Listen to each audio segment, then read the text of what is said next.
Hola, en este video voy a explicar lo que es la descomposición de fuerzas en un plano, ¿no? Entonces vamos a empezar con este tema, que ya es algo más práctico. Ya dejamos la teoría, que la verdad a mí se me da un poco mal la teoría. Esta materia más que nada la aprendí con la práctica. Entonces vamos a empezar con la descomposición de fuerzas. Vamos a ponerlo por aquí, sí, y vamos a hablar de la descomposición de fuerzas. Que si vieron mi video de vectores, pues ya se darán una idea de qué es esto. Nosotros vamos a tener un plano, ¿no? En este caso vamos a hacer la descomposición de fuerzas en el plano. Vamos a tener XY y vamos a tener un vector de fuerza, ¿no? Este vector de fuerza lo que podemos hacer es descomponerlo en componentes rectangulares. Nosotros lo podemos representar como una suma de una componente en X y una componente en Y, ¿no? Entonces este vector vamos a llamarlo V. Entonces va a tener una componente en X y una componente en Y. Ahora, si han visto el video del paralelogramo, también recordarán que nosotros podíamos trasladar la fuerza. Aquí podemos hacer lo mismo. Podemos hacer el análisis llevando esta fuerza para acá arriba, de esta manera, ¿no? Entonces también sería Bx, o trasladando esta fuerza para esta parte de acá, ¿no? Entonces de esta manera también tendríamos By.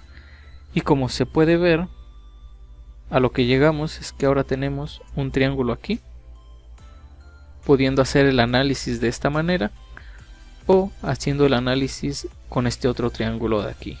Esto dependerá del ángulo que conozcamos y, no sé, la manera en la que se nos sea más fácil resolverlo, ¿no? Entonces nosotros podemos descomponer el vector en su componente en X más la componente en Y, y lo podemos expresar de esta manera.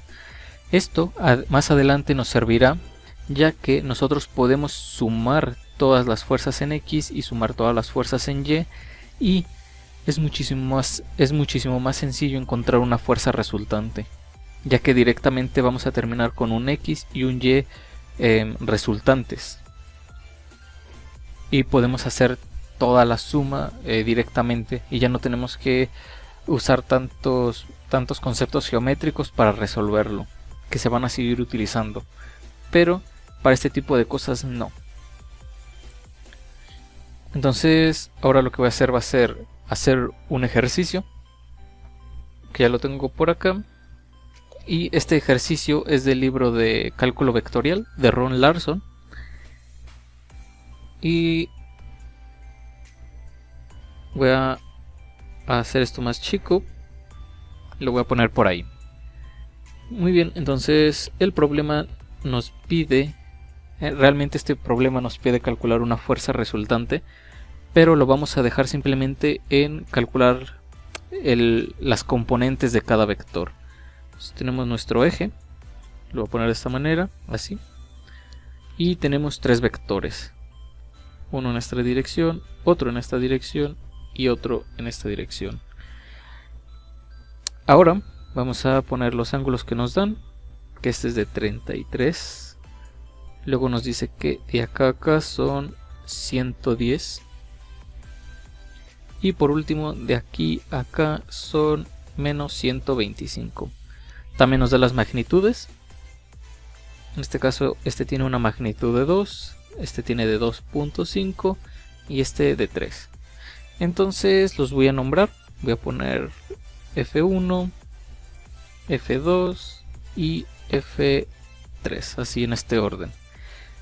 Entonces, aplicando lo que acabo de explicar, vamos a empezar por la fuerza 1. Lo voy a poner de color azul. La fuerza 1 nosotros la podemos descomponer en sus componentes. Entonces vamos para acá arriba. Entonces nosotros para la fuerza 1 ya podemos ver aquí el triángulo que se nos está formando. Entonces es fácil darse cuenta que aquí vamos a tener la componente en X y la componente en Y. ¿Cómo las calculamos? Esto ya también lo expliqué en el video de elementos fundamentales que se van a utilizar, y esto es simplemente triángulos, ¿no? Entonces, si yo conozco la magnitud, entonces a mí lo que me interesa es esa parte. Esto de aquí, si yo quiero calcular esto de aquí, ¿qué hago? Puedo aplicar coseno. Me dice que coseno del ángulo es igual a el adyacente, que en este caso es mi bx, sobre la hipotenusa, que en este caso es f1 o su magnitud, que es 2. Entonces, si yo quiero v de x, simplemente despejo y me va a quedar que va a ser 2 veces el ángulo. El ángulo yo lo conozco, es de 33 grados. Ok, entonces estoy aquí, lo puedo pasar acá y va a ser mi componente en x. Se aplica exactamente el mismo procedimiento para en y, y como si vieron el video de vectores, esto se representa con la letra i. Aplicamos exactamente el mismo método para y, pero en este caso va a ser 2 por el seno de 33, y este va a ser en j. Y ya está, ya hemos descompuesto nuestra fuerza en dos componentes rectangulares, en las componentes rectangulares, ¿no? En este caso para y, ¿no? Como se puede ver, en este caso se aplica seno, ya que nos interesa lo que es el cateto opuesto, que es by, nos queda así. Ahora, la siguiente es la fuerza 2. Este de aquí va a tener una característica, y es, ok, el triángulo lo tenemos de la siguiente manera. Entonces podríamos calcular esto que se formó aquí, el ángulo, ya que tenemos 110, entonces ese ángulo sería de 70.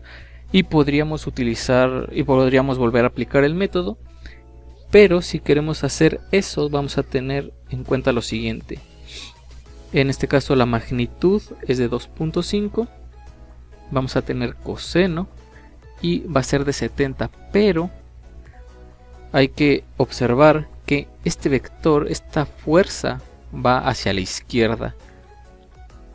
Eso quiere decir que es negativa. En este caso nuestra fuerza iba a la derecha, entonces no se le tenía que poner ningún signo, pero en este caso va a la izquierda. Por eso debe llevar un signo menos.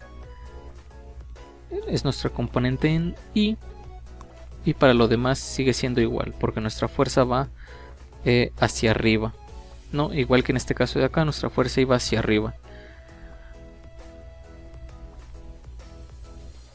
Entonces pongo 2.5 seno de 70. Ahora, esa es una forma, ya que nosotros podemos tomar este ángulo de 110. Nosotros podemos agarrar ese ángulo y en lugar de poner un negativo lo dejamos así. Es más difícil, a lo mejor puede ser un poco más complicado de ver, pero si ustedes resuelven, o sea, si hacen esta comprobación, se darán cuenta de que les da el mismo resultado. Si ustedes hacen esto, les va a dar lo mismo. No, son dos formas de hacerlo. Aplicar el triángulo pues lo hace más fácil de ver, nos da como una idea más clara de cómo es. No, pero también se puede hacer de la otra forma. Por último, vamos a descomponer la fuerza 3. Este tiene una magnitud de 3, que es la hipotenusa. Como ya aquí lo mencioné, en este caso voy a generalizar poniendo una F. ¿No? Entonces yo conozco la magnitud. Si quiero la componente en X, despejo el coseno. No siempre va a ser así. a veces para calcular la componente en X vamos a utilizar seno, ¿no? Entonces hay que tener cuidado qué ángulo conocemos, ¿no? Porque a lo mejor conocemos un ángulo de por acá y ahí ya cambiarían las cosas. Entonces simplemente hay que tener eso en cuenta. Entonces nuestra fuerza o nuestra magnitud es de 3. En este caso el ángulo va en esta dirección. Nosotros podríamos proponer un triángulo aquí, o proponer el triángulo de esta manera. No, en mi caso, o probablemente también se pueda tomar este ángulo de aquí. Yo voy a tomar este triángulo, ¿no? Entonces simplemente lo que voy a hacer va a ser restar. En este caso los dos vectores son negativos, porque este va hacia la izquierda y luego va hacia abajo. Entonces lo que voy a hacer va a ser tomar este ángulo de acá. Me dice que aquí son 125 a 80. Vamos a quitarle esa cantidad. Me da de 55. Entonces vamos a ponerlo aquí. Este de aquí va a ser negativo. Va a ser coseno de 55 en i más... mentira, aquí es menos porque va hacia abajo. 3 seno de 55 en j. De esta manera ya tenemos descompuestas cada una de nuestras expresiones, ¿no? Y expliqué, bueno, esta parte de acá. Por lo general yo suelo trabajarlo por partes, o sea, haciendo un triángulo aquí, luego otro triángulo, viendo el sentido, ¿no? De esta manera ir sacando cada una de las componentes, ¿no? Entonces simplemente las componentes se suelen resolver de esta manera, utilizando esta expresión. Despejamos y dependiendo del ángulo que conozcamos vamos a poder encontrar esa componente en X o en Y. Entonces por este video sería todo. En el siguiente probablemente vea un ejercicio de descomposición de fuerzas en el espacio y después ya calculando la fuerza resultante. Entonces eso sería todo. Adiós.